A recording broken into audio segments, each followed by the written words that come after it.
Welcome to our channel. If you want to activate your Truist ReliaCard by phone, follow these step-by-step instructions to get your unemployment benefits card ready. Step 1.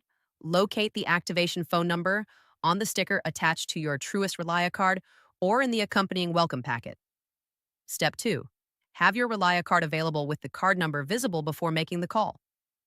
Step 3. Call the Truist ReliaCard activation phone number from any telephone. Step 4. Listen to the automated menu options and select your language preference.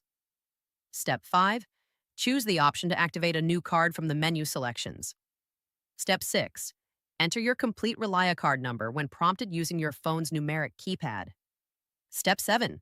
Provide the security information requested, which may include the CVV code from your card and personal identification details like your social security number. Step 8. Set a personal identification number or PIN for your card when prompted. Listen for the confirmation that your Truist ReliaCard is now active and ready to use for accessing your benefit payments. Don't forget to like this video and subscribe to our channel.